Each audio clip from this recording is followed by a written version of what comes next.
All right, and we're live. No Jay today, so I'll be holding it down. We are Inside the Labyrinth, Season 3, Episode 6 now. Episode 5 was Navy SEALs Jay Nichols, so make sure you guys check that out. Have a really excited for today's guest. Next episode is going to be Jalissa. I was going to say Matt Chan, but that's for actually Season 4. So we've been on a roll here, so I just want to thank for everyone who's been listening and all the great feedback we've been getting. And today's guest is all the way out in California and has a great story, and really excited for you guys to go through his labyrinth with him and journey and see how he got to where he is today. So I'll introduce our guest for Season 3, Episode 6, Bill Grundler. How you doing, man? Doing great, man. I don't know if you want to hang out in my labyrinth. It could be a little trippy place in there. There's a lot of cobwebs in there. You know, it's been around a long time. Hey, that's what it's all about, man. You face a minotaur in your labyrinth, a few times and defeated him. So as long as you're still going around in there, man, and you're not, no, there might be some corpses, but at least you're not a corpse. It's just old Bill corpses. That's all, Old Yeah, Bill yeah. corpses in there. Old versions of Bill. That's what it's all about, man. So I'm excited to hear it. Cool. How's COVID? Before we start, how's everything going on with you right now and everything, and just life in general? Man, you talk about a weird time. Now, have you ever seen that movie Fight Club? Oh yeah, of course. Okay, so you know that part where Tyler Durden's saying like, we're the misfit era. We haven't had any big wars, any this, any that, and so stuff it all with IKEA and everything else. You couldn't have pictured that or painted that more perfect, because we haven't had anything like that at all. I mean, we've had our little recession stuff or whatever, but then you slap a COVID pandemic, whatever, and wow, did everybody just like their minds just exploded all over the place. And it's been really, really weird, man. I mean, business wise, dealing with members one-on-one wise, trying to deal with my own family and their stuff. And I just talk about a wrench in the works. Wow. But you're seeing some true colors of people. Like, can they handle some discomfort? Can they handle some, you don't really know exactly what's going to happen, or are you just going to lose your shit all over the place? Yeah. And there's like that full spectrum. It's been really interesting to see. It's been interesting. Talk about an instant adaptation or fight or flight, right? Like this is dude. It. This is the structure fire that's you just finished one, and then you're driving back to the house, and all of a sudden you see another one fully engulfed. You're like, you got to get right into it. It's either, what are we doing? Yeah. And what's crazy with the whole thing is there hasn't been any preparation for people. Right. So they really don't understand. They don't have anything to compare it to where they can think like, okay, if something bad goes down, I just do this. At least with me, with having my ears in fire and that sort of thing, I think that I have the ability to roll with it because I don't have any expectation of what it's supposed to be like today versus, what it's going to look like tomorrow. You just kind of get up and you're like, all right, here we are. This is what it is. And I'll deal with whatever the situation is right here. Not, I wish it was this way. I wish it was that way. I mean, even if you're talking on the business side, when they shut down all the gyms and everything, like here I am, I'm a business owner that needs people to come in and work out. And if you don't have that, it's like, well, then what are you doing? And so then trying to switch without getting bogged down with the whole like, man, I'm never going to be able to do this. And, the gym's going to close and we're not going to have the money to do X, Y, and Z. And, just all that wallowing stuff. As a public safety person, like you don't really have that option. The call of the incident happens, and just like this thing, the COVID thing happened. So you got to make shit happen somehow. Right. And part of me, with as much as everyone is having a hard time with the COVID that's going on and how it's, playing with their psyche and playing with their physical and their health and their everything else, part of me actually thrives in this because it makes it very easy for me to see what the priorities are supposed to be. If everything's okay, then what makes priority 1 versus priority 3 versus priority 5 that much different? You know what I mean? Like, Yep. just don't really know. But when shit's hitting the fan, it's like, okay, and you got to make things happen. It gets very easy to figure out what the priorities are and then how to make your work, you know, how you're going to pick whatever your actions are going to be to get to those things. So it's been interesting. Maybe you feel the same way, that people are, if you haven't taken care of yourself, or a lot of regrets, like I should have done this, I should have went to the gym more, I should have ate healthy, I should have talked to my mother, or, you know, someone in my family or my friend, that, oh, I should have never done that. And then the anxiety starts building up and you're kind of just like, shit, you know, like, yeah, I feel like, you know, South Park, like Tweak, you know, it's like tweaking out, like you kind of just don't know what to do, you know? So that's what the picture of, like, a lot of people were kind of just all over the place. And it made a lot of people realize, I saw a lot of people change their lives and do a lot better for themselves. And then, you know, the alcohol sales were up over 200%. And some people were just, you know, loathe in the effort mode, you know? Well, so, I'll say this, like I've never been like an alcoholic or anything like that. I mean, I like to drink socially and blah, blah, blah. I will say that I have had more alcohol during this COVID period than I probably have in, I would say easily, man, like the last 2 years put together, honestly. Not like it's drinking to excess or anything like that, but it's because you get bored and you're just sitting at home or sitting wherever, or, you know, like at the gym, we would do right when the shutdown started and we pivoted right away to Zoom classes. One of the things that we did, like the first weekend, was we called it the Inferno Speakeasy. And it was like, hey, bring your drink and we'll hang out on Zoom and we'll get, you know, whatever, 20 people on there and just talk shit to each other and just have some fun, you know, whatever, with the members. But it, like, that kind of became a thing. And I don't know, I never really was like the guy that, you know, had to have a beer with dinner or had to have a drink of wine. And that just wasn't really my thing, but it definitely turned into that. And it's amazing how fast bad habits can become habits without even really thinking about it. consciously Where thinking, you have to keep yourself in check. Otherwise, it's going to get so ingrained that all of a sudden, like now it's like you're trying to tear your arm off because it's something you've been doing it for so long. It's part of what you do. And that's tough to even recognize. Yeah. I usually ask that question later on in the podcast. We're on it now. You know, thanks for admitting that. Sorry. Some people would say, I didn't mean to jump no, you no, there. no, no, no, no, no, no, no, not at all. This is great, because I always ask this question on, especially as a retired, you know, captain in California, with a fire department, and, you know, being a competitive CrossFit athlete. 2 questions out of this now. You know, alcohol and training before the COVID, I guess, kind of how your mindset was it? And then during the COVID, did you ever just sit back and whatever you were sipping on, if it was Jack or, you know, I could see you as a tequila kind of guy. If you were just like, holy shit, like, I am drinking a little more than I am, like you just admitted 2 years ago. Or did someone say, like a significant other, or just someone was like, Bill, man, you're drinking a lot, or kind of like break me down the pre-COVID Bill with alcohol and training, and kind of how you realize, how you just said, oh, I have been drinking a little more than or a lot more. So on the training side, I've been an athlete forever and ever and ever. I mean, I started wrestling and swimming when I was 5 years old. So like I've been competitive since that time. So when I think of working out, it's always training mode. Like I've never exercised. I don't exercise. I don't like, let's go on a walk, or I like that. To me, it just was never in my realm. Like if I was running to lose weight, or I was because I had to make a weight for, you know, a wrestling meet or a wrestling tournament, or I was running to get better endurance, or I was lifting to get stronger so that I could beat people. It was never, I mean, I always want to look good and all that kind of stuff, but it was never for, it was always for what it was for a purpose. Always, always, always.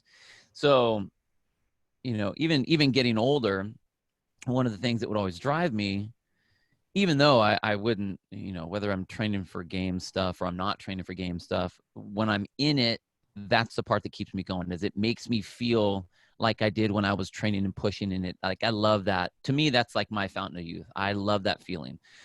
I may be getting my ass kicked, and I maybe, should be able to do way better than what I'm doing, but the feeling of that workout just on you, I just love that, man. I love that feeling.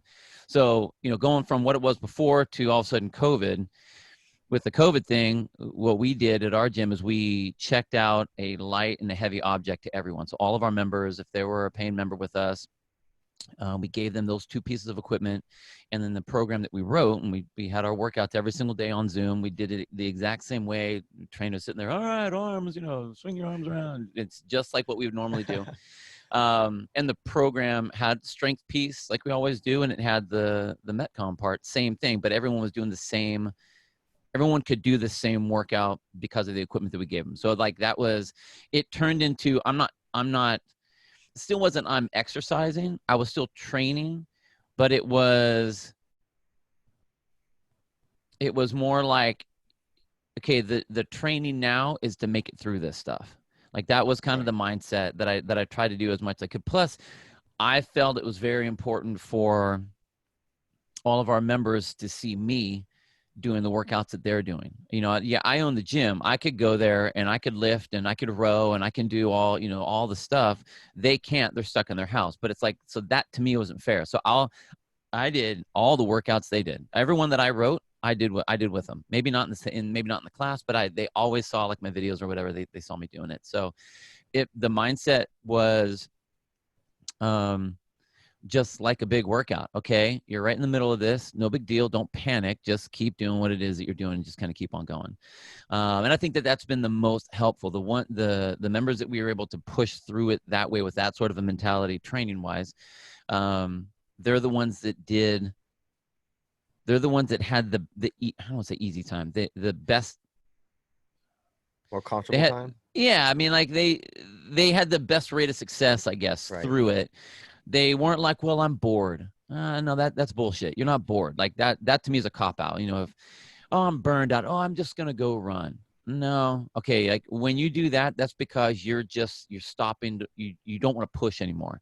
And that push is what keeps you going. That push is what keeps you driving. And the second that goes out, it's really hard to get back, because then you're like all the way back, not like post day one of CrossFit, but like where you started looking at it thinking like, well, I really need to do something with my life. I need to work out. I need to get fit. I need to do something. And that's a big difference. So that's how the fitness part has been. On the drinking side, that was all me. Like it was fun to drink with everyone.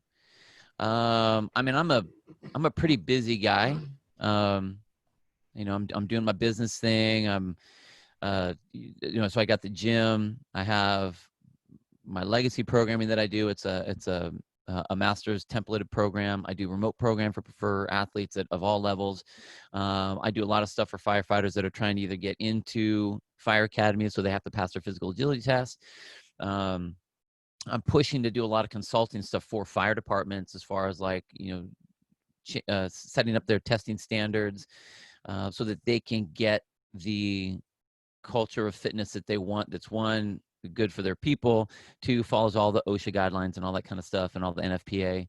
But then be able to get them to where they can get to it, because a lot of the unions aren't real fired up on that kind of stuff. So it's like, trying to work all that. So I'm busy doing a lot of things, but it was super fun to hang out with everyone and just have a beer. And then that turned into every single night. And then where I realized it was, here I am going to the store, and it's like, oh, I'm buying a 12-pack again. Oh, I'm buying a 12-pack again. I mean, and I wasn't going crazy on the stuff, but it's like, it's summertime out here, and I like Mexican beer. That reminds me of like surf trips. So it's like, Modelo or, whatever. And I was like, holy shit, I'm buying another one. Whoa, I need to take a look at this let me check myself real fast here, So that's what it was. Like I said, it wasn't to excess, but it was way more in excess of what it was before. And, like I think it was prior to that, it was more like, oh yeah, if I'm with my friends, if I'm out, if I'm, commentating at a gig with my buddies and whatever, and it's, or sitting down at dinner afterwards. Then it's like, that's the social beer. And then all of a sudden here I am, I'm at my place by myself watching TV and eating dinner, and I'm still having a beer. And it's like, whoa, okay, I need to watch that, because it's very easy that could turn into a habit, and I don't want that habit. So I have to purposely, all right, well, we're not having a beer tonight. All right, we're not having a beer tonight. Just to keep it in check, And I've never even had an issue with it, and I'm having to do that. So that, there are people that have addictive personalities and addictive traits. That's something that if they don't keep an eye on that, oh man, that's an easy one to get away from you. Easy one to get away. So you start drinking phase 1, you wake up, phase 4 is over. You're like, holy shit, what happened to the whole COVID thing? You drank through the whole thing, and thank God you weren't waking up and doing loaded Coronas, which is you take a sip of Corona and then a shot of tequila in the Corona and shake it up and drink that. Like, that would have been. I mean, I will say this. So when I was still working fire and we'd all go out, my round, if it was my turn to buy the round, it was a Corona and a shot of tequila. That was my round. See, I got that feeling. I mean, I do like whiskey. I mean, whiskey is cool too. And just, a nice little, sip on a whiskey is cool. But that was my round. So everyone would have their round that they would do, and that would be mine. So yeah, you go out with like whatever, 6 or 7 people. That's 6 or 7 kind of heavy rounds that kind of get going. It's like, oh. Right. And I don't have the time. This is one of the things about getting older is I definitely enjoy the fun. I do not like the aftermath. Oh my God. I can't handle that. I got too much shit to do the next day, and I got to get up. My dog is all pissed off because it's like, hey man, I got to go out. You can't hang out in bed until like 10 o'clock in the morning. I got to pee. So yeah, I can't do that stuff anymore. And I'm happy you brought that up, because, alcohol really is very powerful in it. And it's a habit that if you don't catch it like you did, and a lot of people don't have that willpower to catch it, or they might catch it, but they might not even want to stop. And to really sit back and look at it and say, whoa, this is becoming an issue, it takes a lot. And I really commend you for that. Yeah. That's an age thing. I think that I've found, here I'm 51 now. And if I try to compare, how would I have been, Bill at 30? And Bill at 30 and Bill at 50 are 2 totally different people. Different people. Going back in the labyrinth, like we said, the Bill corpse at 30, man. Right? And that's the hero journey. That's you dying figuratively, not really dying, and becoming a different Bill. That's what this is all about. And I'm a passionate Italian guy, and you get a passionate. How you doing? Yeah, exactly. So like, when I was younger, everything was at a 10. Everything was turned up to 11. It didn't matter if it was like a really important issue, or just someone decided to, accidentally bump into me as I'm walking through the grocery store. It's like, what are you doing? Hey, everything is elevated like that. So whether it was that, or it was competing, or it was training, or it was incidents, or it was, arguments at home, or it was whatever, the volume was cranked. And what I found was I rode that, and that did damage to me. I mean, that it honestly put me in the hospital. I had all these kind of weird, like, stomach cramps, and I mean, the doctors thought I had like colitis and diverticulitis and all this other kind of stuff. And here I am, in my 30s getting colonoscopies and stuff, because we're all trying to figure out what the heck is going on, Agita, the Italian word agita. That's what the anxiety was building up. Was that what it was? Right? No, that's exactly what it is. And I didn't know that, because I'm this very macho-y kind of Italian dude. I'm a fire captain. I'm fit. I work out all the time. You just walk around kind of with that douchebag chest up in the air, all that kind of stuff. And that's how you roll. So the idea of, too strong to be like, have that be an issue. It sounds so cheesy, but it's so true. You don't think that you have an issue until you're deep in the issue. And that was mine. Like, I took on all kinds of stress, and I was a busy dude. I mean, I took on a lot at the department. I was, getting a divorce at the same time.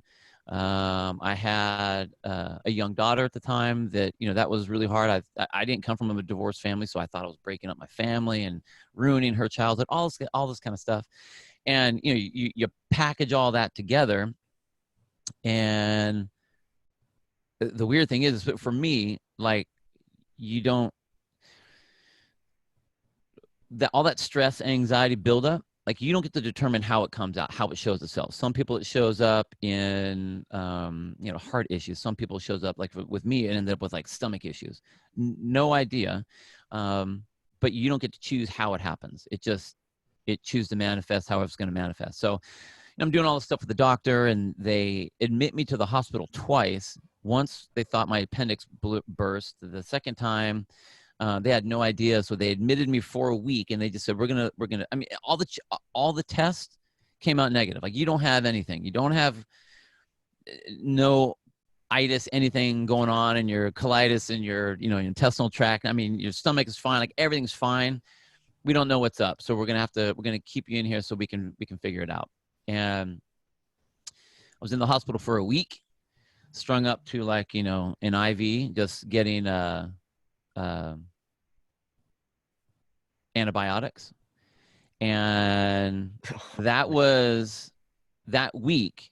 That was the check that I needed, because it actually came down to a conversation I was having with my dad. And, we were talking about work stuff and whatever. And he could tell that I was all stressed out.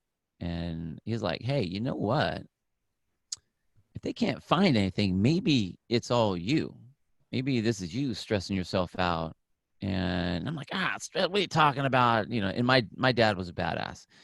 I mean, he was, 6'2", 215 pounds. I mean, he was a high school teacher and a coach and all that kind of stuff. But the dude was a damn juggernaut. And he was my superhero as a kid. So, like, when he's telling me, like, he's like, hey, it's okay. Like, it's okay to know that this stuff can bother you so that you can deal with it, And so we started looking at that, and looking at some going on with some work stuff. And I had some work issues that were going on. Again, the passionate Italian. I realized that your chiefs don't like it when you call them on their bullshit in front of everybody else. And they have a tendency to want to remove you from situations where you can call them on their shit. So I had some situations. I mean, nothing bad. I didn't lose my job or anything like that. But it was, I'm not a good politician. And when you're a captain, you're kind of like mid-management. So there's a little bit of politics that are involved in that. And right.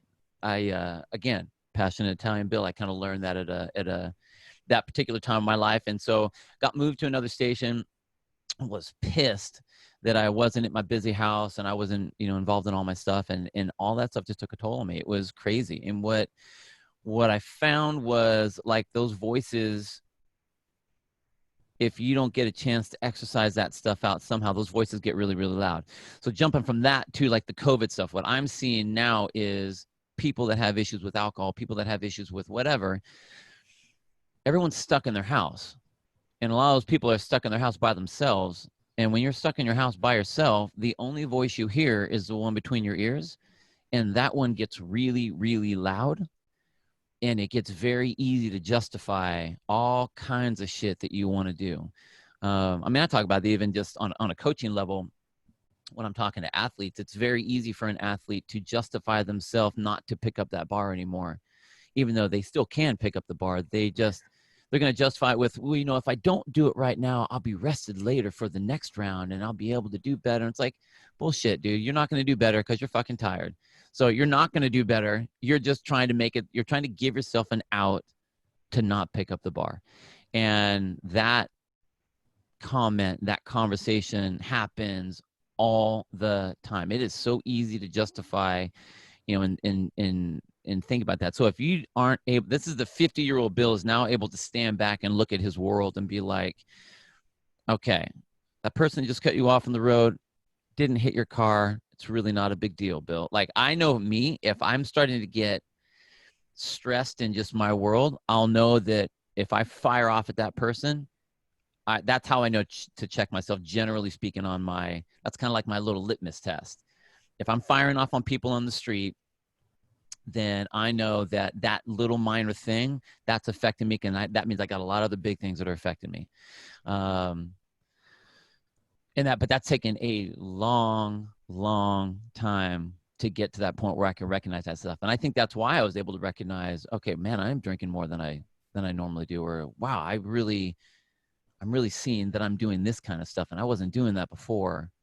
That's a very, much wiser Bill, a much wiser, older, Bill Grundler that's able to look at that kind of stuff, Yeah, Jedi Bill. Jedi Bill. Maybe a little bit.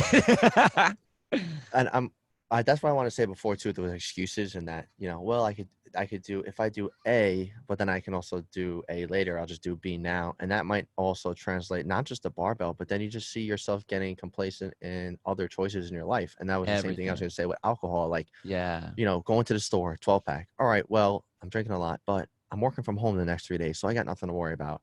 And then Monday through Friday, you drink every night, and then it's the weekend. You're like, oh, well, it's the weekend, so I'm going to go meet Bill out at the bar or whatever. And then it's just really bad.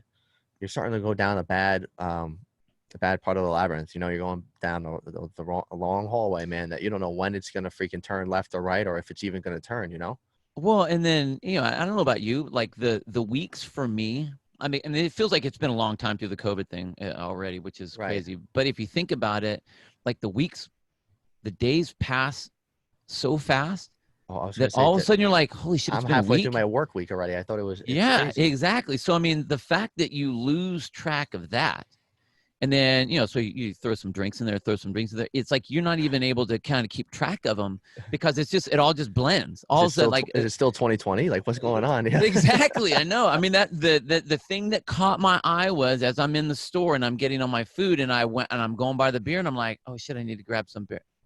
Whoa. That's when it clicked. Not when I was in the house drinking, not when I had my alcohol, my beers and stuff in the fridge. It was as I'm walking by thinking, oh yeah, I think I'm out. I need to pick up another. Oh, wow.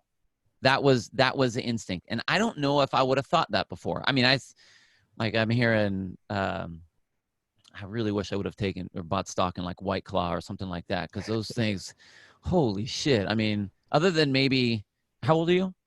28. Oh my God, you probably don't even remember this. There was a drink like back in like the early 90s called Zima. And it was like a kind of like a wine. I was born in 92, so maybe that's when it came out. Maybe we're the same age. This is right around that time, yeah. So, but it was the same kind of thing, man. Every party, every bar, like Zima was just like flying off the shelves, and like these White Claws are like the same thing. And it's like, oh, they're so light. They're so light. It's just like it's like a bubbly water. That's all. No big deal. Yeah.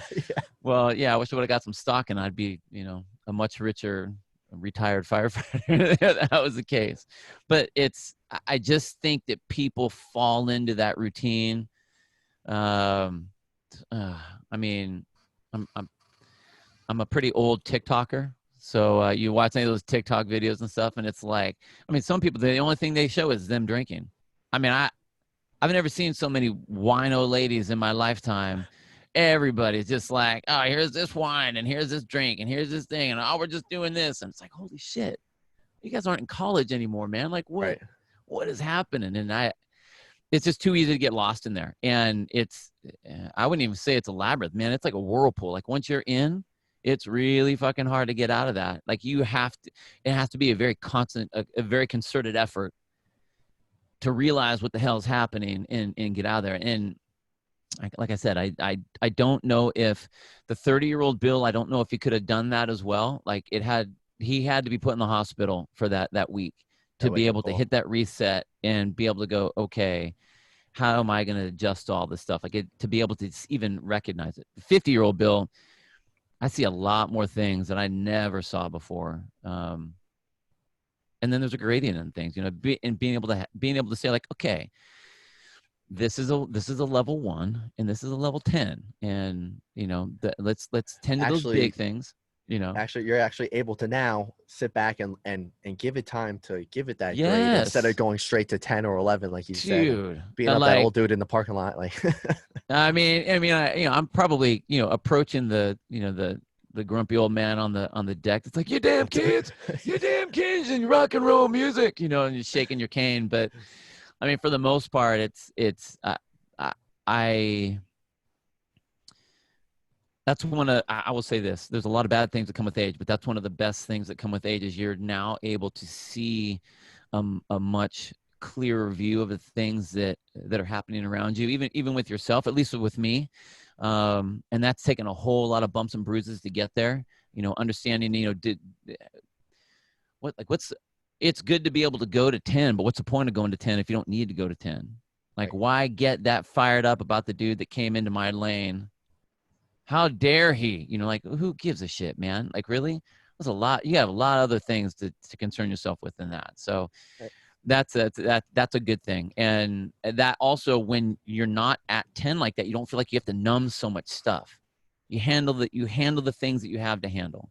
You don't feel like you're unable to carry this big load to where you're like, dude, I'm exhausted. I need to go melt my mind for whatever it is. Here you can smoke pot now because it's legal. It's, that's so cool. So you have that, you can drink, and you're like, oh, I'm going to quote unquote just have a couple drinks. You can have a shot. You can bury yourself into alcohol if you want, or even the people. I mean, in reality, addiction is addiction, period. I see all kinds of, and women do this a lot, where they are going to lose their shit if they don't work out that day, if they don't go run, if they don't do whatever. And it's the same thing. Like, you're not doing it for the benefits of what it was supposed to be originally. Even having a drink where you're just trying to relax, that now is becoming the cover for everything. That I have to go run is the cover for, I'm just trying to bury my head in the sand and not feel Right. What are you masking? X, Y, and Z.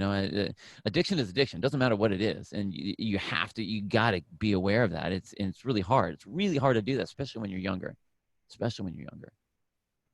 Yeah, I'm glad you brought that up too, Bill, because it's not just booze or drugs. Like, people could be addicted to working out, gaming, anything, Totally. eating, shopping, TikToking, right? But it's like, what are you masking for your psyche? Like, there's something going on bigger than the picture, bigger than that. And when you said, like, you brought up a great point about the guy going into your lane. Like, a lot of the times this shit happens to us. It's not really Bill or Frank. It's that person it's really what's going on in their issue. What's going on with them? Like, are you getting in an argument something, but then you're able to sit back and be like, wait, this argument's not even a 10. This is a 2. And right. If I make it a 10, then Bill's able to go look in the mirror and be like, why did I make that a 10? What's wrong? Why does that bother me? Right. A lot of people need to realize that it's just so, like, it's back like elementary school talk, like, religion class. Like, a lot of the times people say stuff to you is because they have a problem with themselves and they're trying to deflect that, totally. So a lot 100%. of people need to realize that. And it's the same thing with lifting, right? We can get into that. Like, so many people, and especially like being powerlifting and strongman and CrossFit, they're worrying about other people's numbers and other people's times and other people's weights. But it's like, if you just worry about slowly shedding your time on whatever watt it is, or if you're worried about just getting a 10-pound PR, that stuff is slowly going to just increase, not just in the weight room, over life. Like, all that energy and all that negative crap that you're building on someone else. Well, why is their Fran time better than mine? Or how are they able to? What's the one where you do all the power, like the power cleans in a minute? Is that Annie? Oh, the like Grace. Grace. Jerks? Yeah. It's like, well, my 1 rep max is bigger than theirs. How can they do more reps than me? Do you know what I mean? It's like, then that's going to take you into the labyrinth. You go down the hallway in the labyrinth and there's the whirlpool. Then you're really screwed. Then you can't get out, man. Right? That's totally true. And I think that again, so you can get very stoic about the whole thing about you can only control what you can control. And there's a lot of, factors out there that have you have zero control of all the things that they're doing. So why even worry about it? And I'm by no means a reader. So the fact that I say that, like, hey, this book you should check out. You're not Aristotle or Socrates, right? I mean, I save those ones for like the Instagram, so I can get the quick notes on those. I can get the main. You're more the Frank Sinatra of CrossFit. maybe a little bit. But there's a book called The 4 Agreements, and what I like about it, I read it. Yep. Oh, dude, huge. Amazing book. Now, again, I think it was able to resonate with me being older because I've been able to to have a better control of all of these, my feelings, my emotions about different things. But understanding that, like, not taking things personal when someone does something. So if someone cuts into my lane, whatever, man. Like, that's not on me. They're a shitty driver, whatever. It's not for me to worry about that. I can't change how they're going to drive. I'm not going to go, okay, so tomorrow we're going to go ahead and meet on how to drive, and we're going to, let it go. Understanding the power of your words, understanding what you're saying and why you're saying what you're saying when you're going to be making those comments. Always to do your best. So it's not like, I really wish I would have been able to understand that one when I was younger. When I was younger and I was competing, it was about winning. I don't train so that I can lose. I train so that I can win. I don't practice hard and hours and hours and hours to be able to lose. And if I don't win, then obviously I did something wrong. Well, there's a lot of factors that go into that I can't even control. So all I can do is control the single pieces that I'm able to control, which is Bill going out and doing his best version. And, hopefully the results happen the way that they're supposed to happen. Again, I don't think that, like, a young kid trying to wrestle and trying to beat people's faces in can think that way. Like, I want to win, period. And there's the picture, like a little 12-year-old kid stomping his feet. I want to win. I want to play the game. But the fact of the matter is, you're not going to win all the time. The fact of the matter is that maybe you get pulled over by the cops before you even get to your match or whatever. And so it sets your brain. And there are things that you can't control. And, going back to, like, where everything's at 10, when you're in that mode, it's now not I need to deal with this. You are in that fight or flight response. So now there's a physiological connection that's going on to everything that you're reacting to. And it's not just I'm angry about the situation or angry about this particular topic or whatever. Your entire physiology is changing. That's the way you're built to do, is to get out of situations that you don't want to get into. So if you are now fight or flight mode, pissed off, feeling like you're going to get into a fight, whatever, on everything, man, that's going to crush you. And you aren't able to really see and then respond correctly to that, because it's a physiological driven response rather than a logical response of, let me determine what I can do. So being able to, getting older and being able to go, okay, I can't do a damn thing to that. Like this COVID thing. I can't do a damn thing about the COVID thing. So when it comes to my job, to the business, it's not, oh shit, we're screwed, we're never going to be able to do it. It's like, no, that's not my job. My job is to figure out how we're going to make that work for all my members. And I'm going to do everything that I can to do that. For myself, how am I going to keep myself healthy through this? Here I am, I'm a health and fitness facility. I'm teaching people and preaching to people, you need to be eating right. You need to be working out. You need to be keeping your head straight. If I'm not doing those things, how can I say that to people? So all of a sudden it pulls you out of the realm of 10 and gets you into the more around a realm of like 5, where it's like, okay, now I can be logical in my actions and think about what I'm doing. And I can actually have a good perspective of what's happening around me and what it is that I'm doing. And again, I think that, talking about the beer thing, I think that's why I was able to see that, because I was pulled back enough and only putting the energies to the things that, like, I need to be able to put it to, that are really, demanding a little bit more high energy, and then being able to recognize those things. And I'm trying to help my own people do that. I got a lot of young kids, college kids, whatever, that are really struggling with all the stuff that's happening right. And dude, not even the COVID thing. All the social injustice stuff, and everyone is jumping into every mob they could possibly jump into, right, because they so just want, right? It's they all want they want to feel like they have a direction and feel part of something, right? Yeah, and it's the easiest to jump in whatever stream and let the stream just carry you down the river, and you're bouncing off of whatever rocks are down, just like everybody else. And I'm all for everyone having an opinion, and that's cool. But have an opinion. You don't just follow what everyone else is doing. Like, be able to be calm enough sit down and be like, okay, here's what I'm going to do and why, and know that you're doing it for you, and not, that's, I don't know. That could be a whole other podcast. I'll watch myself on this one, but Yeah, man, we'll be here till midnight, man. I could take a plane to California and back by the time we do all that talking. Totally. But I really think that that's what it comes down to, is like, that's been being able for me to be able to do that has been a long journey to get to that point. Again, like mine, I wouldn't say that mine was an alcohol thing. Mine was a stress thing. I was a stress case. I didn't realize it. I didn't know it. I personally didn't feel it, but my insides felt it, and they let me know right away. And so I had to make a quick adjustment on how to fix that. Otherwise, it would have crushed me. And plus it's just way more enjoyable to not be spastic all the time. Jeez.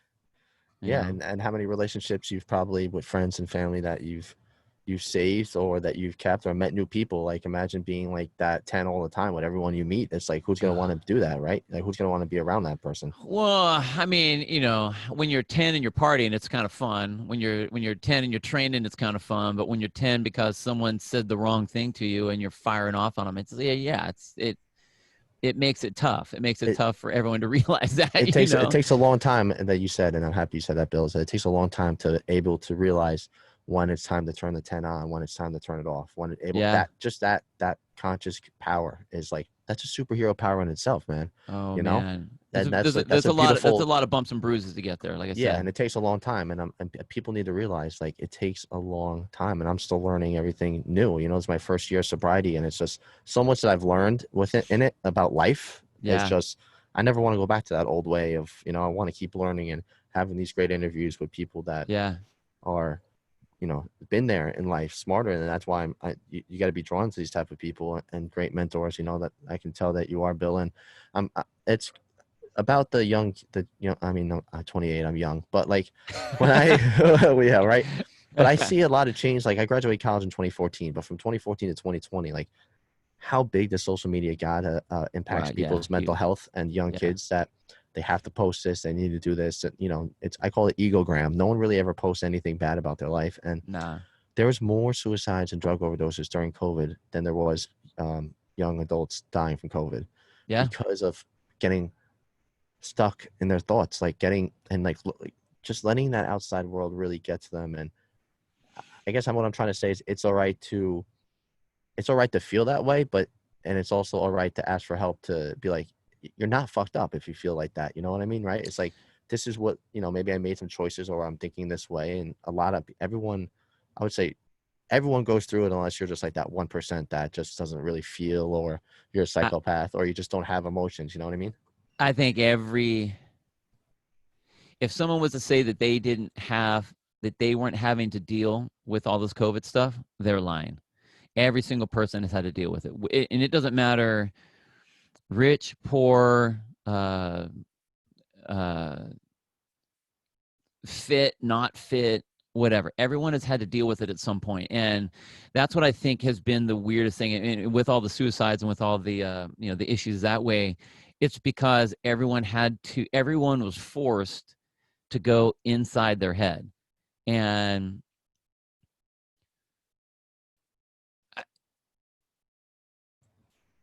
I think one of the toughest things that anyone could do is stand in front of the mirror and take the figurative mirror, and take a true, honest look at themselves, where they are, what they're doing, how they're responding, how they're reacting, all the things. Like, no one 100%. Likes to do that, So the scariest place to go is right between your ears, and because you got no one to blame. You can't put it on anyone else. You are staring face to face with the real you, and for a lot of people, that is, they aren't real happy about that.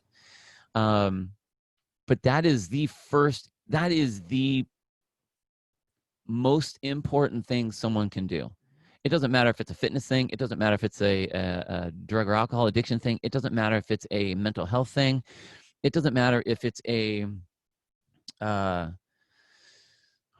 nutritional thing. I mean, you pick it. You have to be able to take a true look at what it is that you're doing, and own up to everything that you've done, honestly, and then be able to say, okay, from this point now, how do I make this better? How do I improve this? Am I doing this right? Am I doing this wrong? What, if I'm doing it right, cool. Can I make it better, or do I need to stay on this track? If I'm doing it wrong, what do I need to fix? And to be able to say, hey, you know what, Bill, you are fucking up on this. That's all right, but you're not going to be able to fix it until you say, yes, I'm fucking up on it.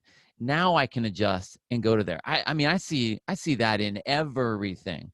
Everything. I mean, it doesn't matter whether it's, drugs and alcohol, whether it's a relationship with exes. Like unfortunate, I guess. Who really knows? I mean, my oldest daughter is with my ex-wife. My youngest daughter is with a girlfriend that I had a long relationship with that didn't work out. Neither of those relationships are very copacetic right now, and that with the moms. With the kids, I mean, they're fine, but with the moms, it's not good. And that's, I have to, a lot of times, and it's real easy when you're going toe to toe with someone to be like, they don't know what they're talking about. I have to check myself and be like, all right, what am I doing? Am I really trying to do what's best, for my daughters, whichever one I'm talking about, or is it me just trying to be like, I want to be the one that wins this argument. I'm just gonna do this to you because you don't want it to be this way. So I'm gonna stick you. What do you get out of that? What am I trying to do? Say, where are you gonna go? Yeah, it's a tough thing to do, but I mean, I would say honestly, it has probably taken me about a good 10 years to even start to grasp this stuff. But that's a lot of work in that. I mean, I tried like meditation, and I tried all that kind of stuff, ways to control where my head's going to go. And I think reality, I don't think there's one special thing out of whatever. I think it's owning up, being able to own up to what it is that you do, and be able to look at it honestly and realistically, and then make the adjustments from there. So it's kind of like if you're getting like an evaluation from your supervisor. Like, I'm my supervisor, so I need to be able to give a non-biased opinion on what it is that I'm doing, so that I can, okay, you did great here on these things, you did really good on these, and you really fucked up on these things, and that's what we need to fix. Like, so your remediation is going to be on these things right here. So if it's, I mean, whatever, pick the thing. Like, those are what you're going to be able to fix. Those are what you have to fix. But you're not going to know that unless you can take an honest look. But man, that's who the hell likes to do that? And like I said, those voices, those justification voices, get super loud. And the reason that everyone is having issues, because they're all stuck at home. The voices are loud automatically. Then they look on the, like you said, the egogram, which is hysterical. That's a good one.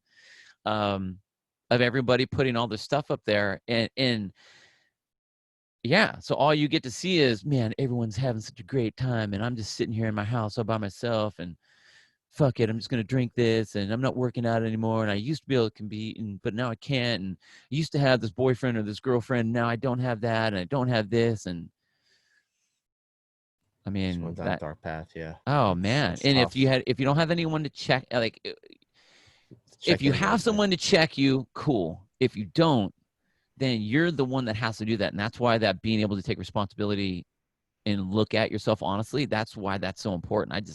That's a tough thing to do when you're young, man. Ego is a big deal, and it takes so long to break that. It clouds a lot. It really does.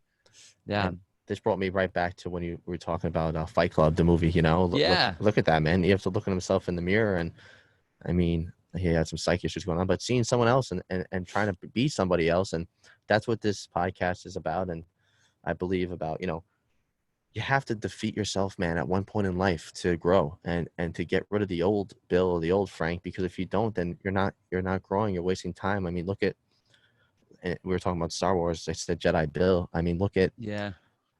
I'm so glad you brought that up, because I'm a Star Wars freak, so I love that. That's there you awesome. go. Good choice on that, by the way. Me too, man. You can see the Deadpool back there. I got some Star Wars stuff there. Luke's, and this is what the hero journey. I'm big on Joseph Campbell, which wrote Hero 2000. 1,000 Faces, the book, and A Hero of 1,000 Faces, and it's all about myth. And George Lucas got a lot of Star Wars from that book and from Joseph Campbell. But when you is what the things that this is who I could become, or this is not who I want to become, and change it from there. So it's really about going into the deepest, darkest part of the cave and coming out a completely different person. And a lot of people get there and they get defeated, or some people don't ever get there. And that's what we're trying to say, that it takes time. You have to go there, man. And you have to go there, man, to see. You have then you'll to. never you're never gonna. Life is full of, when you're like at that age, at 50, 51. Yeah. Let's just say 31. 672 years old. Yeah. When you're at that age and you're at that, like that peaceful, that I've grown and learned, it's like a feeling of tranquility, of like kind of like a peace with yourself, that that you're always growing, but also that you've looked back and able, like, I'm really happy. You're like, you said right away, compared 30-year-old Bill to now. Yeah. And that's a huge step. And talking about 30-year-old Bill, take me to like a young firefighter stage of how was it being a young firefighter and training then. Okay. What year did you become a firefighter? So I got on with the fire department. It was 96, I think. 90, wow. Somewhere around there. And you retired at what year? What was that? 2013? What is it now? Yeah, I think like 2013, somewhere around there. Yeah, you said 17. Yeah. That would have been 17 years, I think, 96 to 2013, something close to that. Take me through, I guess, more of like your. I would say your coping skills now are probably different than they were when you were a young firefighter. 100%. I mean, you kind of just admitted that.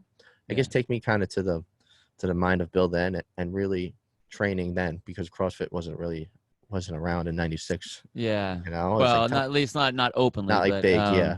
Not as big as it is. Yeah. So, I mean, working out was always a big thing for me. I mean, I was a competitive wrestler, state champ in high school, wrestled at Cal Poly in college, and was ranked nationally and stuff like that. So, I mean, that was, lifting weights was always my thing. And it was, back in those days when we lifted, even for wrestling, it was like, we're doing, bench on Mondays and bench and back and tries and bench and buys and blah, blah, blah, your normal setup routine for the old school way of lifting. I was never really into like running long distances or anything like that. I mean, if I was going to do something, I'd want to do like stair runs or hill sprints or something more, like that, so I can get the shit done, make it hurt for like 30 minutes and then be done. And when I was doing fire stuff, I started as a lifeguard. There was a beach guard, and the Pismo Beach lifeguard department was run under the fire department. And so that's kind of where I got the idea with the whole fire thing. And what I liked about the lifeguarding was we trained, run on the beach, we do these swims, we do these paddles, you'd make all these rescues. And, it was that was kind of the setup. Realized that firefighting was kind of the same thing. Just on an engine, you're wearing long pants and a shirt rather than just, board shorts, and that's it. So I really liked what that was. And at that time, I wanted the challenge. So it was, everything that came to me was, fucking bring it. Let's go. We got to do this. Oh, I'm going to crush this. I'm going to crush. Like, everything was like, it was at that level. And again, like, that was 10. That was putting me to that 10. I saw everything as a challenge. I saw everything as a competition. I saw everything as a me versus you. I mean, and not to say that I was going to be a dick to you or anything like that, but I want to win.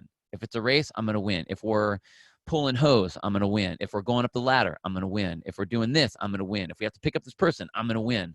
Like, that was the mentality. And I don't think that that's a bad mentality. I mean, that's a competitive athlete mentality. I mean, it is what it is. But again, like, the hard parts about that is that when you don't win, there's a big drop. And, trying to understand the ability of excelling but not winning, it just wasn't in my vocabulary. There was either first place or no place. And that was, that's a classic athlete deal. I'm not there to get second. I'm there to get first. So, you put that over everything, and that's kind of who I was. In everything. It didn't matter if it was grades or an interview or trying to ask someone out on a date or, whatever the situation. It's like, I'm going to win. I'm going to win. And, you take years and years and years of building that up and all the stuff that goes along with that, all the stress and all the anxiety and everything like that. I think that's what, ended me up in the hospital, all stressed out. So the training and all that, it was like, I was always going big, crank it to 10 on everything,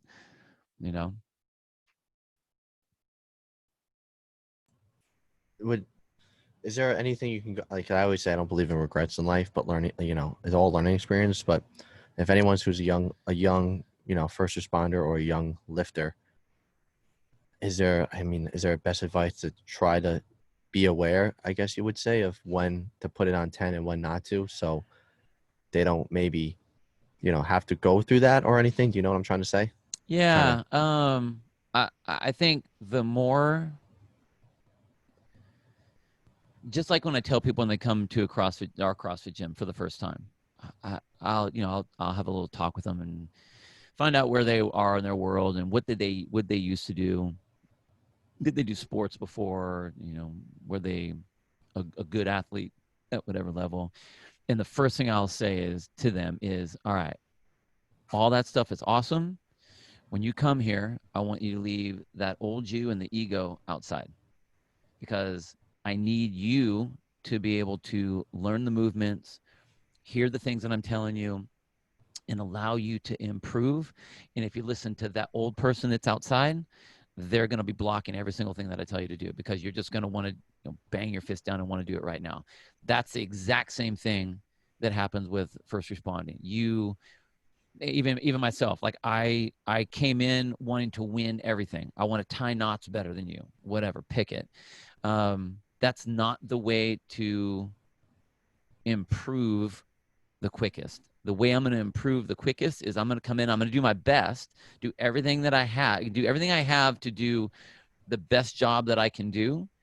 And when I fuck up on something or when I mess up on something, that the person that's trying to help me out, whether it's a mentor or a training captain or a more vet firefighter or whoever, let them tell me the things that I need to work on and be like, okay, like accept it gladly, rather than being like, fuck that guy trying to tell me that I didn't do this right. I did exactly like they told me to do it. And I don't know what they're all pissed off about, this, that, the other thing. You have to want those things, and you got to want them early so that you can use them sooner. The longer you take to, battling against all of these things that can help you, or at least even if someone's trying to help you, maybe it's not the best advice or whatever, but like to look at it and be like, okay, is that going to work for me? What are they trying to say? What are they trying to give me out of this? To be able to accept that, that's going to be the hugest help. I remember one of the first calls, one of the first ugly trauma calls that I ever went on. It was this lady that she went into the water. Her two kids were out in the ocean. They were struggling out in the waves. She ran in to push them in. They were kind of in a little rip. She went in to push them in. The kids were able to make it in with the waves. The lady went under. I was transitioning from lifeguard to brand new firefighter, so I was the water rescue guy on the department. And so we all got called out. We get in the water. I'm looking around I'm the first one in the water trying to find her. So I'm going down where she is, and I'm, in and out of the water. I'm on my board and doing my stuff. Can't find her anywhere. We're out there through the night. They call it. We come in the next morning. We're doing ocean searches. We have a helicopter out there. We have boats out there looking for her. We can't find her. The next morning we get a call of a body that washed up on the beach, and it was probably maybe like 3 or 4 miles north. And it was a lady that went down. She ended up in this. Most of the currents where we come from, the water currents go from north to south, so it kind of pushes south. She ended up going north, which is really weird. There's these little finger currents, just off because the ocean floor is a little trippy, so you get some of these like weird finger currents. And she got caught in one of those as she was under, and it pulled her north, and she ended up on this beach. Some people that were walking on the beach saw her. They called it in. We go down there, and there's a handful of us that are there. We need to, go bring the Stokes down and extricate her off the beach and come up through the cliffs and blah, blah, blah. And my first captain, he comes up. He already went down, saw what was going on. It was body recovery, so it wasn't like we had to like rush down there or anything. He comes up and he's like, okay, I'm just going to tell you guys right now, this is a gnarly one. So if you aren't really ready to see some kind of gruesome stuff, you don't have to come down on this one. And I'm looking at, a couple of my other like new recruit guys, and we're looking at, we're like, fuck that, we're going. Like, are you kidding me? Like, I need to know that I can do this stuff. So again, like there's some competitiveness to that, because who's going to back down on whatever this is, we go down there, and the lady, she's kind of half in the water, half on the shore. You're looking at her, you see her face. She's got long dark hair. She's got a little scratch on her forehead, nothing crazy. She has a wristwatch on her wrist. She didn't have her shoes on, so her shoes were off. But her wrist from about the middle of her forearms, her feet from about the middle of her shins, and from her neck up, everything was perfect. I mean, like, perfect. It didn't look messed up, didn't look anything. Everything between there, from the neck to the forearms to the wrist, it looked like chicken bone. Like there wasn't any skin, there weren't any organs, it was just connective tissue and stuff on the, like, meat on the bones kind of a thing. And like, it didn't look real at all. And I was like, what the hell? And our job was to get her out of the water and help with corner and put her in the bag, and then, get her in the Stokes and get her up. And I had never seen anything like that. I mean, it looked like it was a wax figure that someone put in the water, like a wax like horror movie picture that someone put in there. We had to pick her up by her wrists, and pieces are still together somehow, and we put her in, and it was such a weird, surreal thing. That I honestly didn't even know how to even handle that. I'd never seen anything like that before. Right. I mean, you see accidents on the road and stuff like that, but like, here I am, I'm touching this weirdness now, like literally with my hands. And we got up, and we're all like tripping out. I mean, we didn't really talk a whole lot during the time, because a lot of the new guys were like, oh, what the hell? And we get up to the top, and my captain was, after we take care of everything we need to take care of, he's like, okay, let's have a little talk about what we just saw. And he's like, you have to understand that when you go into a scene, you don't have any idea what you're going to come in contact with. So you have to be ready to see anything. And he's like, and I know you guys weren't expecting that one. And we weren't. I was expecting to see a lady that was dead, a body, but not where everything was missing like that. And, come back from that. Just one of the little side takeaways was we figured out, like, it was all the sea creatures and stuff after 4 days, whatever they picked at her. I was going to ask. I didn't want to sound stupid, but like, was it like a shark or some type of fish that was just eating her? I think it was just sea lions and seals and crabs and everything. Like, once, when someone drowns, they go down first, and they puff up with all the internal body gases until they bloat, and then they go back down. Well, I think what happened was that she, at some point, was bit by an animal. What kind of animal, I don't really know. I mean, I don't think it was, it could have been a shark. I mean, it could have been a seal, whatever it was. Yeah, and opened her up. She went down, and then all the different sea animals were eating her. But what was crazy was we were trying to figure out why were her wrists okay, and her forearms, or her head okay, and her ankles okay. she went in the water. She had on a longer sundress when she was on the beach. That's what she was wearing the day she was with her kids.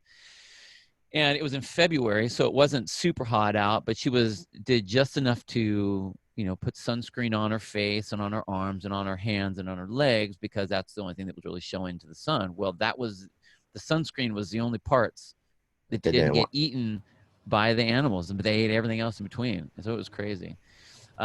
Which was really really weird. I was like, oh, okay, so shark repellent is sunscreen. Okay, note to self. I don't even know if that really works, but the interesting thing was, like, for me, that was what I got out of that was, okay, that wasn't about, like, did I win because I didn't throw up seeing this super crazy visual. It was like, okay, I just got a massive learning because I had no idea what I was stepping into. And it was awesome that my captain was trying to give me a heads up, like, hey, okay, this is going to be gruesome. So I'm like, okay, gruesome. What does that mean? An arm, a bone sticking out of an arm or something, that's like that. And then his advice afterwards of, like, you never know what you're going to step into. So, I mean, expect or be ready for the ugliest thing you could possibly think of.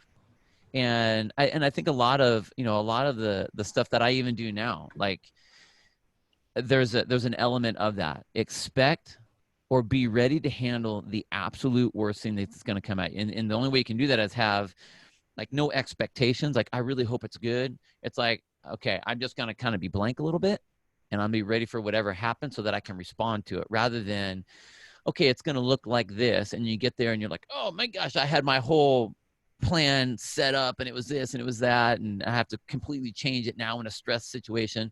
It's just so much easier when you go into it being very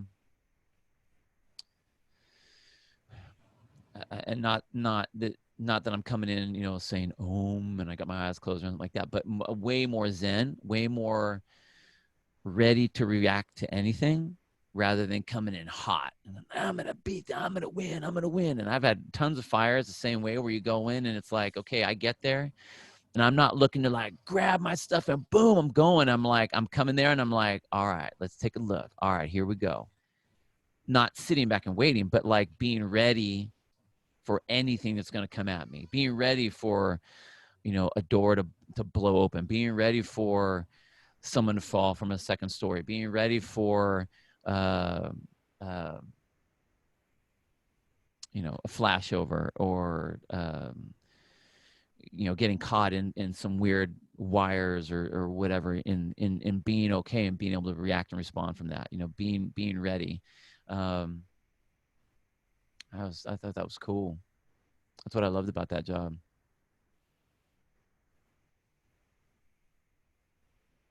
You still there? Did I lose you? Oh, you froze up on me.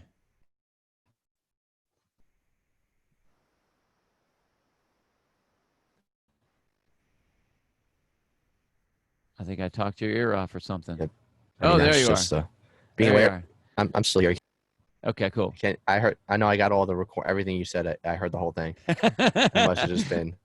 That was just a little glitch. No big deal. I was gonna say, being aware of being aware now. That's a good mindset to be in. Like, you're being aware of being aware. And I think this podcast is gonna be, the title of it should be, and entering the deepest dark of the cave. And really facing who you are. And before we wrap up, I have a few questions to ask you, personal questions to get the listeners to get to know you more. But I just wanted to thank you for your service, and thank you for, kind of being, I had a lot of fun, laughs, cool. And being honest on the podcast, being honest about your story, and you didn't just come straight in. And I'm a captain, and now I'm a retired captain. I own a gym, and, I just lived, I didn't struggle along the way, and I think people really need to hear that you don't just, retire as a captain and open up a CrossFit gym. Dude, life is a struggle, compete at man. that huge CrossFit level with the regionals games and all the stuff that you've done. It takes a lot of entering the cave, but then all of it, not giving up, knowing that you learn from each experience. So I want to thank you for that, Bill. My pleasure. Favorite movie? I don't know if you're going to say what we talked about already, or if you have one or two. Favorite movie. Obviously, well, the easiest ones that are always in the top 5 for sure. Any of the first 3 Star Wars, not the prequel Star Wars, but the first 3 Star Wars, or the Rocky movies. I love those. Love those movies. Love them. You can't go wrong with that, man. I know. You put that music on the way to the gym, eat them Star Wars, you're ready, man. Dude, okay, this is how dorky I am with Rocky. When you get to the fight scenes, like the actual like the boxing match scenes at the end, the ending ones, and as cheesy as it is, I've done it so many times, it's almost like a Pavlovian dog thing where when it gets to the very end, like I tear up every single time. Not sometimes, not if I watch the entire movie. If I see that part, it will trigger like an instant tearing all the time. It's like, you get him, Rocky. You get him. It's awesome. I love that stuff. I love it. Puts you there. It puts you like that. That's your that Rocky passionate or Italian, part of your life. Yeah. Oh man, can't deny that one. I know. Cried during movie stuff. Totally. Favorite, if you had a music, we were talking about music, if you had one song to play for a PR or just any type of music really that you enjoy, what do you want? Oh man, you know what, honestly, like that, the hardest thing about being older is like I have such a massive realm of like favorite music. I love like old Beach Boys. I love James Brown. I love Sly and the Family Stone. I love Radiohead. I love U2. I love Rage Against the Machine. Yeah, I mean, it's like the genre, Snoop Dogg. I mean, like it goes. It's all of that stuff. I'm gonna have to take the flip side to this question and say that I don't have a favorite song, but I can listen to literally any music except for country music. I can't do it. I don't know how people work out to country music. I don't get it.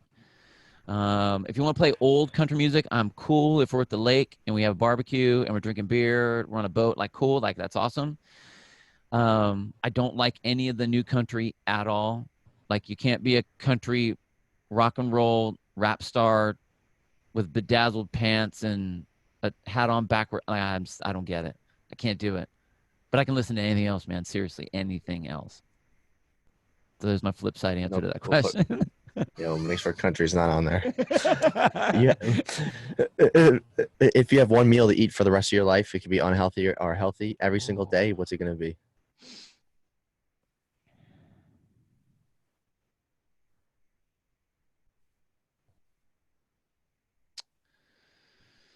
Oh man, tacos. Chicken, steak, shrimp. Carne asada tacos. I mean, fish. No. And I got you thinking. Fish I thought you were frozen. I thought we were too. frozen for a second, but it's just you're really thinking, intriguing. Oh man, no, I was really thinking. That's what it was. I mean, I would love to say. I would love to say like my mom's lasagna or manicotti or something like that too, which would be amazing. But you could go with that. Literally, yeah. But the thing is, if I got to pick one, dude, I just love tacos. And see, it goes with my Modelo beer too. Yeah, it's my surf trip right there.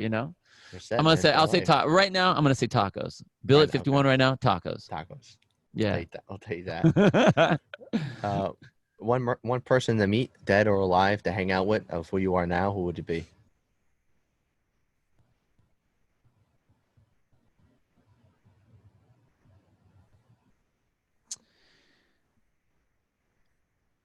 Abe Lincoln. Yeah. Good old Abe, man. The vampire slayer. The vampire slayer for sure. Yeah, that version of Abe. No, I just I think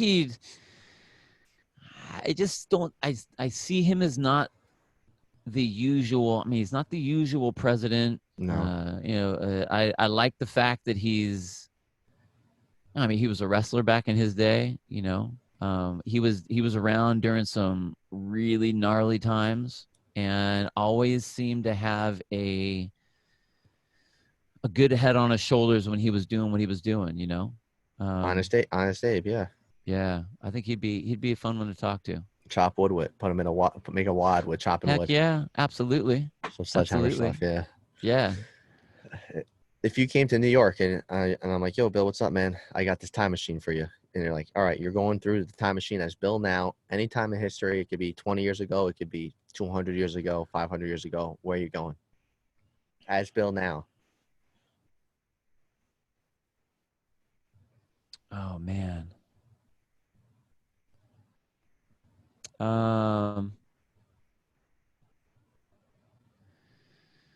I would love to. Oh, all right. You ever seen the movie Gangs of New York? Yeah, that we got in the I think we recently got the 1920s, man. Like Yeah, I think that would be Inferno. What would you'd have a speakeasy there, Prohibition time, man. You'd be. Yeah, I think that would be a cool time to be in, just to go check out. It's still rough house. It's still Work hard. A lot. Yeah. You gotta work. I mean, I think that would be an interesting time to see. I mean, yeah, just to see the creation of something like New York like that, and the influx of people coming into the country, and how people are trying to figure out where they are and what they're doing, and trying to make things happen. I think that would be really cool. The other time I think would be cool would be like all the Roman Colosseum days. That would be sick too. Yeah, you can't go wrong with that, man. A little bit of Gladiator. I think it'd be pretty badass. A sword and a chicken wing in one hand, ready to roll. There you go. Yeah. Yeah, that's funny. It'd be awesome. Oh, man. It'd be awesome. So, Bill, I just want to thank you again, man, for coming on the show. Everyone who's listening, my name is Frank. You know where to find me at reps_4_responders. Bill, I want to thank you for your service, man. My pleasure, dude. Where can people find you out on social media or website or anything? Yeah, so you can find me on Instagram at just @BillGrundler. You can find me on my website at billgrundler.com, or I have a lot of stuff for master's training. I do what's called the Legacy Program. You can find that on Instagram as well, _legacy_program. Master's template for athletes, all levels. It works for all levels. I do programming for boxes. I do, like I said, fitness programs for firefighters, either individual or departmental. Commentary stuff. I do commentary for CrossFit events and fitness events. I've been all over the world doing that, so they can find me on my website there. Also, I have a podcast with Chase Ingram. We do, it's called Get With the Program, _the programming. And we talk about programming for all CrossFit competitions, CrossFit Games, CrossFit Regionals. We've been looking at the sanctionals. We looked at, the 500-pound back squat and the 5-minute mile, and that kind of stuff. So we have a lot of good time. We have a lot of fun with that one. So any of those avenues, hit me up, DM me if you have questions about either programming or questions about fire or whatever. And I'm usually pretty good and get back on the Instagram stuff. So check it out. Yeah, my boy Jay, who comes, like I said, is a co-host. He would have loved this one. He's a big CrossFitter. I'm gonna have to send him all those links you just gave us. Absolutely. And thanks for what you're doing. Just making other people better in the gym world and still giving back in the fire world and then first responder world. So, I thank you again for that, brother. I appreciate it, man. I really do. And thanks for having me on. And I love what you're doing. It's awesome. We need more of these out there because you don't hear about this kind of protection stuff for first responders. We still have a tendency to think that we can do it all on our own, even though we know about, PTSD and blah, blah, blah. We need to have outlets like this. So I appreciate what you're doing. I really do. Thanks, Bill. I appreciate that, man. Sure. You stay safe out there and make sure don't forget to walk the dog. All right. Oh, you stay safe too, brother. I appreciate it. All right, man. We'll be in touch. I'll talk to you soon. You have a good day. All right. All right. Thank you. All righty. Bye-bye.